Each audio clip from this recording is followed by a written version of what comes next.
Buenas noches con todos los presentes. El día de hoy vamos a hablar del tema de desviaciones verticales no disociadas, evaluación y tratamiento. Mi nombre es Alejandra Belén Castro Pérez. Esta exposición estuvo asesorada por la doctora Fabiola Quesada. Y bueno, vamos a dar inicio. Bien, los temas que vamos a tratar van a ser la introducción, las leyes de los movimientos oculares, la desviación vertical no disociada, los patrones alfabéticos, hiperfunciones de los músculos oblicuos, su patogenia y manejo. Bueno, el estrabismo vertical se trata de un desequilibrio motor en el cual un ojo, en cualquiera de las diferentes posiciones de la mirada, va a encontrarse más alto que el otro, imposibilitando con esa situación el trabajo de la binocularidad. Estas desviaciones verticales, por consenso, se van a nombrar según el ojo hipertrópico y, aunque pueden verse de forma aislada, con frecuencia se van a acompañar de los estrabismos horizontales. Recordando lo que son los movimientos oculares, tenemos las leyes de los movimientos oculares, tenemos la ley de Sherrington y la ley de Hering. La ley de Sherrington, la cual es de la inervación recíproca, tenemos que al realizar el movimiento ocular se va a dar un incremento de la inervación de un músculo y una disminución de la inervación recíproca de su antagonista. Y en el caso de la ley de Hering, de inervación equivalente de los músculos yunta, estamos hablando ya de dos ojitos, ¿no? En el cual se va a enviar la misma cantidad de inervación en los músculos yunta de cada ojito.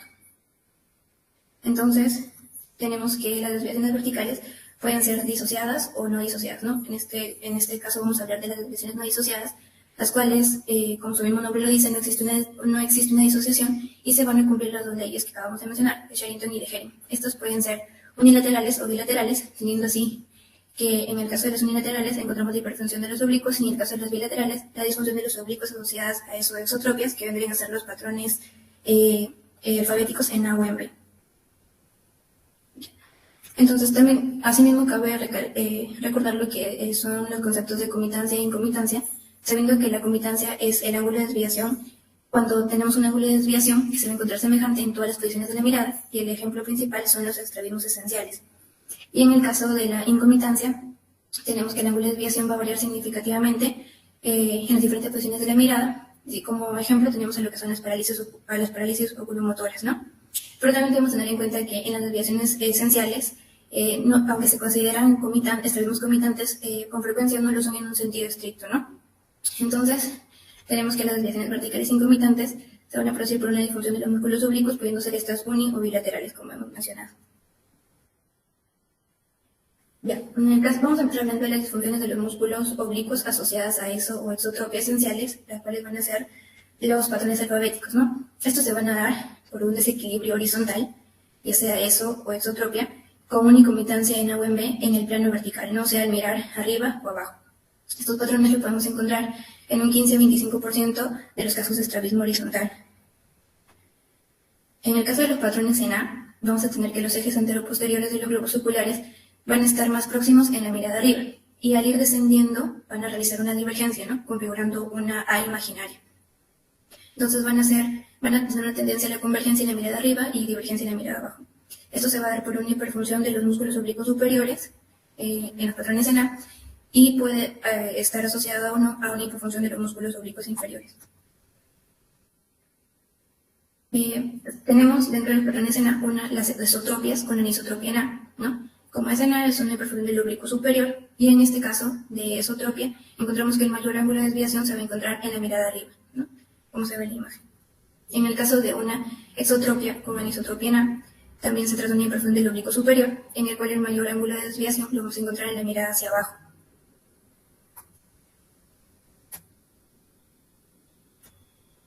Ahora, con respecto a los patrones en B, tenemos que los ejes anteroposteriores de los globos van a estar más próximos en la mirada abajo, ¿no?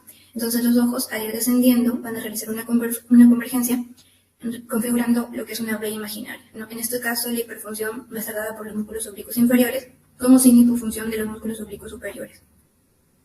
Tenemos las esotropias, con anisotropia en B, por hiperfunción del músculo oblicuo inferior, como he mencionado, en el cual el mayor ángulo de desviación se va a encontrar en la mirada abajo, ¿no? Porque estamos hablando de una esotropia. Y las exotropias con anisotropia en B, vamos a encontrar que el mayor ángulo de desviación se va a encontrar como esa exotropia en la mirada hacia arriba. Para tratar de entender un poco más estos conceptos, tenemos de que vamos a hablar sobre el equilibrio de las fuerzas musculares horizontales. Entonces, Los rectos horizontales van a mandar en todas las posiciones de la mirada, pero cuando estamos en una extrema mirada superior, van a sumarse el oblicuo inferior y el recto superior. Y en el caso de una extrema mirada abajo, se suman el oblicuo superior y el recto inferior, ¿no? Sabiendo que los rectos van a ser aductores y los oblicuos van a ser abductores. Entonces, para hacerlo más gráfico, eliminamos todo lo que son los rectos horizontales y vamos a ejemplificar lo que es una hiperfunción del músculo oblicuo superior. Entonces, aumentamos el vector de la desviación del músculo oblicuo superior. Y si es que tenemos una hiperfunción del músculo oblicuo superior, eso también se va a corresponder con su antagonista ipsilateral, que vendría a ser el oblicuo inferior, ¿no? El cual va a presentar una hipofunción. Entonces, esto lo que va a determinar es que la posición de la mirada se torne en bisagra, pasando por el centro, por la posición primaria de la mirada, ¿no? Y esto más o menos trata de explicar lo que son las incomitancias verticales que acabamos de hablar, ¿no? Asimismo tenemos otros patrones, como son el patrón en X, en el cual tenemos una mayor desviación de la divergencia relativa en la mirada arriba y abajo que en la posición primaria. Eso se va a observar principalmente en las esotropias permanentes, pudiendo ser estas alternantes con afectación de los 4 oblicuos o monoculares con afectación de 2 oblicuos. También tenemos el patrón en Y, en el cual hay mayor divergencia relativa en la mirada arriba que en posición primaria y abajo, y las cuales van a mantener el mismo ángulo, ¿no? Y esto se asocia a una hiperfunción de oblicuos inferiores, ¿no? Como si fuera un patrón en B. Y el patrón en lambda, en el cual hay una mayor divergencia en la mirada hacia abajo y que en posición primaria y arriba, las cuales mantienen el mismo ángulo, ¿no? Y es por hiperfunción de oblicuos superiores, ¿no? Como si fuera un patrón en A. Con respecto a la patogenia de los patrones alfabéticos, tenemos al investigador Alberto Urrez-Zavalía, ¿no? Quien, junto a sus colaboradores en 1961, determinó lo que es la relación entre los patrones alfabéticos con las malformaciones faciales relacionadas con la orientación y la configuración de las órbitas, ¿no?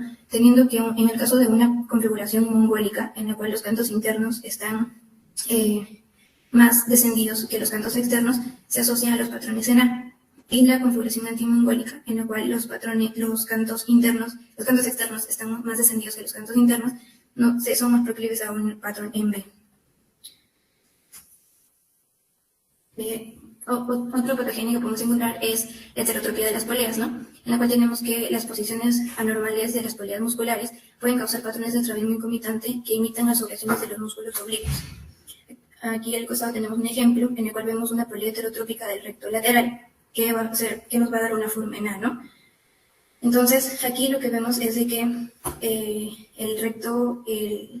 el músculo recto lateral, al tener una polea heterotrópica, cuando se realiza una mirada hacia la izquierda, no sé si se ve, cuando se realiza una mirada hacia la izquierda, entonces el recto lateral va a tender a subir al ojito hacia arriba. Entonces, lo que va a pasar es de que, como este ojo está fijando, se va a contraer el recto inferior también para tratar de compensar este efecto, ¿no? Entonces, por la ley de Hering, el estímulo que está aumentado en el recto inferior también va de la mano junto con el oblicuo superior, ¿no? Y es por eso que se va por decir en este ojito una desviación, una hipotropia. Entonces, se va a ver como si fuera una hiperfunción del músculo oblicuo superior, ¿no? Cuando en realidad es una ectopia de la polea del recto lateral. Con respecto al manejo, vamos a tener en cuenta algunas consideraciones. En la mayoría de las anisotropias en A y en B, el grado de hiperfunción de los músculos oblicuos va a guardar relación con la magnitud de la incomitancia vertical en A o en B. En las anisotropias en A con severa hiperfunción de oblicuos superiores, esta se va a curar en todas las posiciones de la mirada, solamente debilitando los oblicuos sin tener que intervenir ningún recto horizontal. En el caso de las eso y exotropias con incomitancia vertical en B y las exotropias en A, se consideran quirúrgicas cuando la diferencia de los ángulos horizontales de desviación es igual o mayor a 12 dioptrías prismáticas. Y en el caso de las esotropías en A, que con pequeñas incomitancias y leve hiperfunción ya deben ser tratadas quirúrgicamente. Cuando encontramos un patrón alfabético asociado con una hiperactividad de los músculos oblicuos, el tratamiento es un debilitamiento del músculo que tenga la hiperactividad. Y en el caso de un patrón alfabético que no presente hiperactividad de los músculos oblicuos o un patrón incompatible con la disfunción oblicua, se realiza una transposición vertical de los músculos horizontales. Bien. Las técnicas las vamos a describir más adelante. Ahora vamos a hablar de la hiperfunción esencial de los músculos oblicuos de formas unilaterales o bilaterales asimétricas, ¿no? Entonces, en el caso de una hiperfunción unilateral de los músculos oblicuos, en este caso, lo que se va a dar es un desequilibrio vertical en el campo de la mirada horizontal, ¿no? En lo cual se va a producir por unicomitancia al momento de las lateroversiones, ¿no? Estas pueden estar asociadas a eso o exotropias o secundarias a una paresia del músculo oblicuo antagonista ipsilateral. Y en el caso de una hiperfunción bilateral, como ya habíamos descrito, ¿no? Esto se va a dar por un desequilibrio horizontal en el campo de la mirada vertical, ¿no? Que son los patrones alfabéticos. Para la hiperfunción del músculo oblicuo inferior o una desviación vertical en aducción, como habíamos dicho, se van a aceptar el desequilibrio vertical, ¿no? O sea, una hiper o hipotropia al realizar la lateroversión contralateral. Entonces, suponiendo que hay una hiperfunción del oblicuo inferior en el ojo derecho, al realizar la levoversión, este se va a dirigir a aducción y se va a producir una hipertropia, ¿no? Y en el caso de que fuera el ojito izquierdo, al realizar la dextroversión, va a dirigirse a aducción y se va a producir también de igual manera la hipertropia. Esto puede ser causado puede tener diferentes causas. Vamos a hablar de lo que es la hipertropia primaria del oblicuo inferior, o también puede ser una hipertropia hiperacción del oblicuo inferior secundaria, ¿no? Aparece parálisis del músculo oblicuo superior. ¿Cómo diferenciamos una hipertrofia primaria de secundaria? Con la maniobra del Chomsky, la prueba de inclinación de la cabeza, ¿no? Si es que esta fuera negativa, sería una hipertrofia primaria. Si es que fuera positiva, sería una hipertrofia secundaria. Aquí vemos a un ejemplo de lo que es la maniobra de Biel-Chomsky, ¿no? En el cual, bueno, sabemos de que al inclinar la cabeza se va a realizar una inciclotorsión, ¿no? Entonces los músculos que realizan este movimiento van a ser el recto superior y el oblicuo superior. Pero si es que, y estos asimismo tienen acciones en el plano vertical contrarias. Entonces, si es que inclinamos la cabeza y el ojito se va hacia arriba, significa que solo estaría actuando el recto superior, ¿no? Y eso nos determina una parálisis del oblicuo superior, como en este caso el oblicuo superior derecho. Asimismo, tenemos que mencionan que hay casos de azotropias congénitas de gran ángulo en el cual es bastante difícil hacer el diagnóstico diferencial entre una hipertrofia en aducción y una DBD. Entonces, para poder establecer, tenemos que hacer fijar al paciente con un ojo en extrema aducción y observar qué ocurre en el ojo no fijador. Si es que este va hacia arriba, nos hablaría de una DBD. Si es que va hacia abajo, una hiperfunción del oblicuo inferior. Como se puede ver aquí en la imagen, dirigimos en este caso la mirada hacia levoversión, ¿no? Estaría fijando el ojito izquierdo y vemos qué pasa con el ojo derecho. Entonces, en este caso, yendo para abajo, nos hablaría de una hiperfunción del oblicuo inferior, y en el caso contrario, se dirige hacia arriba, de una DBD. En el caso de la hiperfunción del músculo oblicuo superior, de igual manera, ¿no? Se realiza es una incomitancia vertical en lateroversión contralateral, ¿no? Entonces estaríamos, si el ojito derecho se va a levoversión, al aducir, estaría realizando una hipotropia, ¿no? Y de igual manera el ojo izquierdo, al realizar la dextroversión, aduce y también presenta la hipotropia.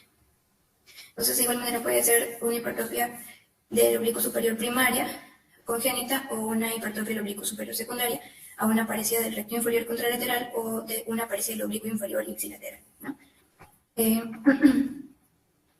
Para nosotros poder evaluar la eficacia de los procedimientos quirúrgicos en los músculos oblicuos, podemos determinar los grados de la disfunción de estos, ¿no? Con 1 a 4 cruces, siendo una cruz una hipertrofia mínima, 2 a 3 cruces una situación intermedia y 4 cruces una hipertrofia máxima. Con las consideraciones que tenemos que tener para el manejo de estas patologías, de las hiperfunciones esenciales, tenemos que una hiperfunción de los oblicuos es frecuentemente bilateral. No nos dicen de que si es que vemos que al inicio es unilateral, debemos esperar a ver, porque normalmente se va a manifestar también en el otro ojo, ya que su aparición va a ser sucesiva en el tiempo y no simultánea, ¿no? En pacientes con hiperfunciones bilaterales simétricas severas de oblicuo inferior, se debe realizar debilitamientos máximos en ambos ojos.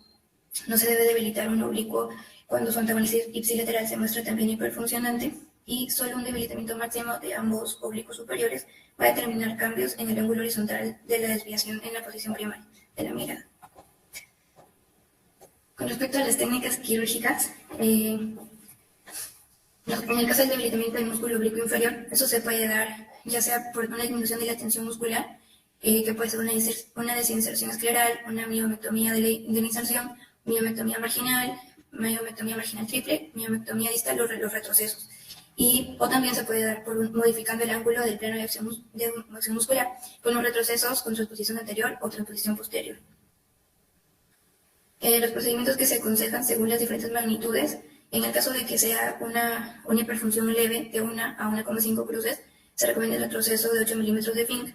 En el caso de que sea moderada, de 2 a 2,5 cruces, el retroceso según Apticol de 12 milímetros y en una hiperfunción severa de 3 a 4 cruces, una miomectomía con cauterización o retroceso con transposición anterior, según Elliott y Namkin. Bueno, para empezar, las técnicas quirúrgicas, con respecto a la incisión conjuntival para el abordaje del oblicuo inferior, se realiza una incisión a nivel del fornix, ¿no? Y se prefiere una incisión que sea paralela al limbo, a 10 milímetros en el cuadrante inferolateral, entre el recto lateral y el recto inferior. Estas siempre se realizan en 2 etapas. La primera es la sección de la conjuntiva y una segunda que es la apertura del tenón, la cual debe ser perpendicular a la primera, ¿no? Como se ve en la imagen. Este es un video de cómo realizar la incisión.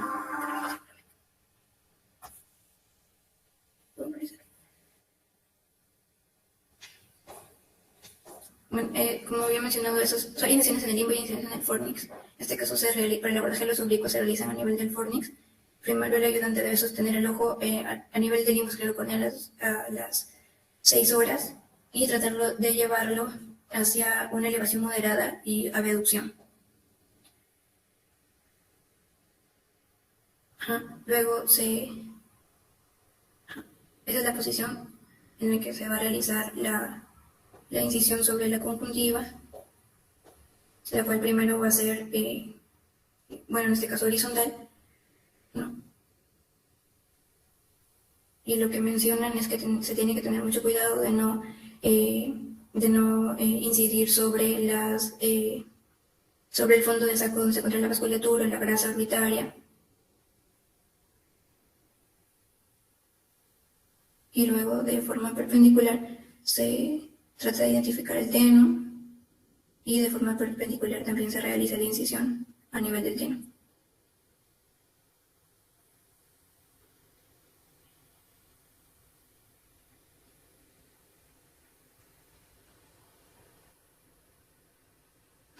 Y luego se queda expuesto a lo que es la esclera, ¿no?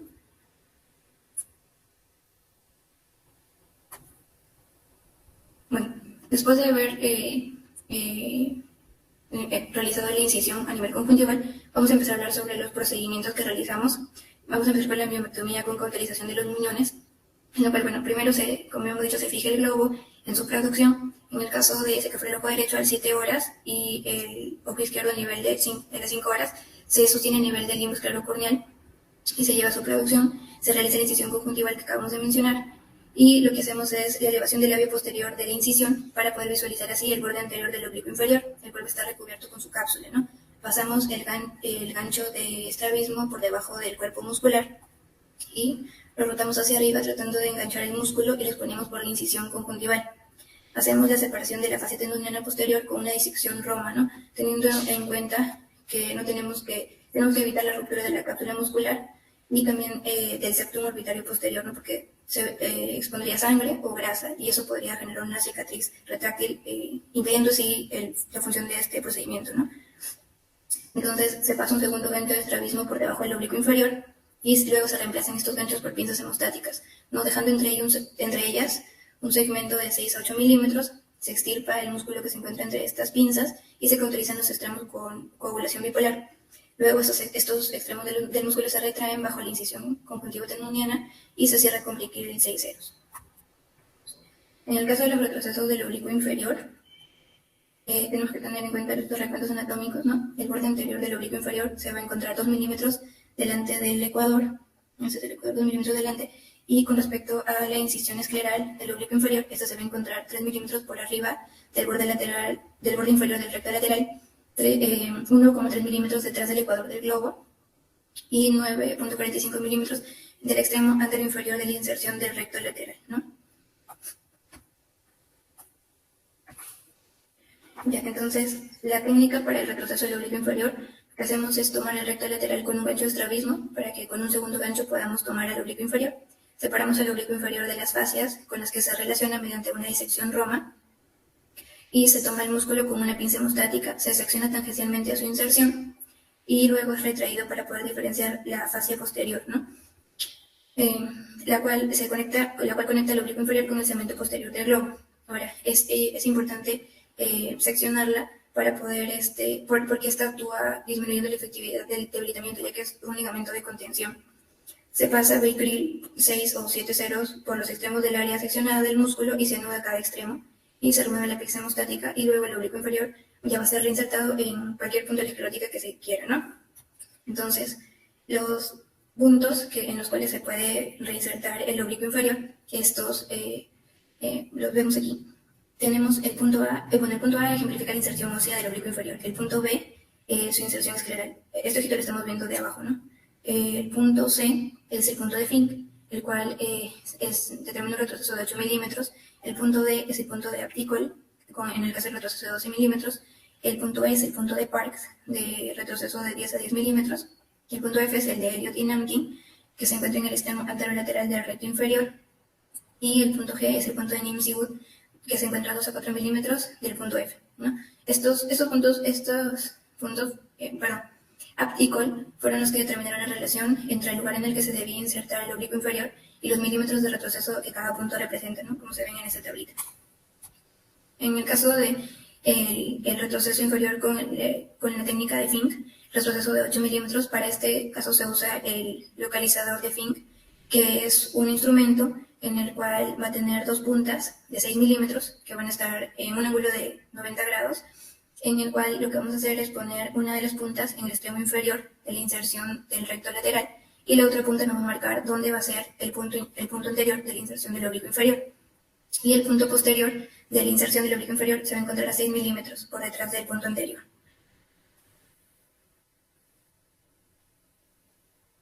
En el caso del retroceso con transposición anterior, en este caso lo que se va a hacer es se va a anteponer la inserción escleral del músculo al ecuador del globo, como se ve en la imagen, ¿no? Y el ligamento fibroneurovascular que actúa como tenemos el ligamento neurofibrovascular y el cual va a actuar como un ligamento de contención.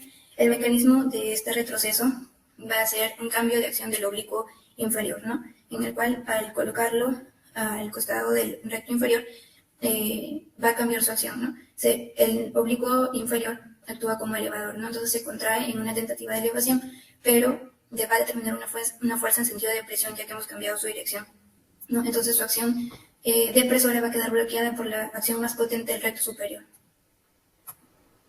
Entonces, en el caso del retroceso contra posición anterior es donde vamos a hacer uso de los otros puntos que mencioné, como el punto de Apticol, en el cual estamos en el retroceso de 12 milímetros, ¿no? Este es el punto D, el cual en las fibras anteriores del oblicuo inferior se van a reinsertar a 4 milímetros posterior y 0,4 milímetros lateralmente al margen lateral del recto inferior. El punto de Elliott y Namkin, que es el punto F, las fibras anteriores se van a insertar 1 milímetro laterales al extremo lateral del recto inferior y en el punto de NIMS, el cual está 2 a 4 milímetros delante del punto de Elliott y Namkin. En el caso del debilitamiento del oblicuo superior, de igual manera la incisión conjuntival, en este caso se va a preferir una incisión corta de 5 a 6 milímetros, que va a estar paralela al limbo, ¿no? De 8 a 9 milímetros, cerca al margen del recto superior, pudiendo ser en el cuadro superomedial o superolateral, ¿no? De igual manera son dos etapas, la primera con una sección de la conjuntiva y la segunda con la apertura del tenón perpendicular a la primera. El abordaje quirúrgico en este caso puede ser medial o lateral al recto superior. La vía medial nos permite realizar plegamientos, tenectomías, elongaciones. La vía lateral, tenectomías en inserción, diserciones esclerales o tenectomías selectivas. Y asimismo se puede hacer un abordaje mixto, como es en el caso del retroceso contra posición posterior. En el caso de la vía medial, esta vía proporciona una mayor corrección, ya que está más cerca a la tróclea, pero por otra parte, también como el efecto debilitante va a ser mayor, hay más riesgo también de que se realice una parálisis del oblicuo superior, ¿no? Entonces presenta más complicaciones. Entonces, los procedimientos que se pueden realizar dependiendo de las magnitudes de la anisometropía senar tenemos que una anisometropía de menos de 20 dioptrías con una hiperfunción leve de 1 a 2 cruces, podemos hacer uso de la atenectomía posterior, ¿no? De 20 a 25 dioptrías con una hiperfunción moderada del oblicuo, de 2 a 2,5 cruces, una disertación escleral, atenectomía en inserción. Y en el caso de más de 25 dioptrías con una hiperfunción severa de 3 a 4 cruces, se recomienda el retroceso con transposición posterior.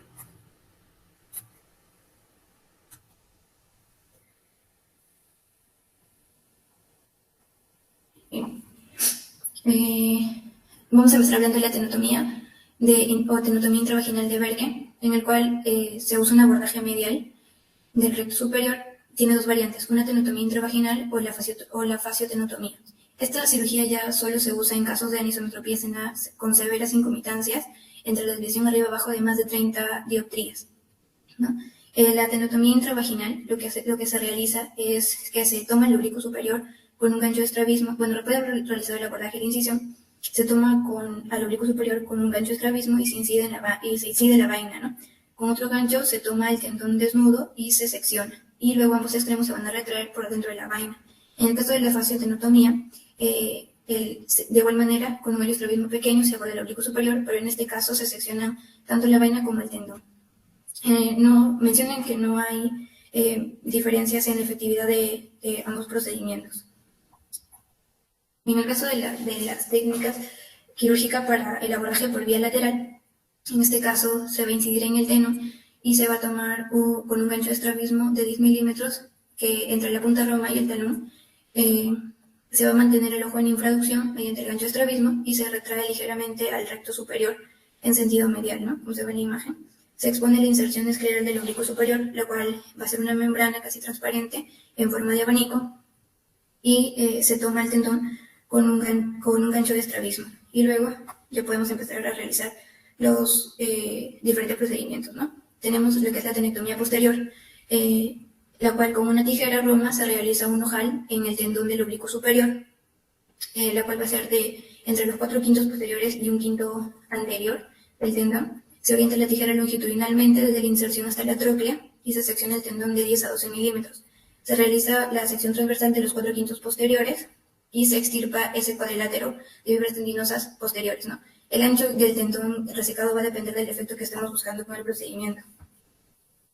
También se puede realizar la desinserción escleral del tendón. Una vez que hemos llegado hasta el punto mencionado, en este caso lo que se hace es desinsertar totalmente con la tijera punta roma colocada tangencialmente sobre la inserción, ¿no? La punta siempre se tiene que colocar hacia arriba para no lesionar la vena vorticosa.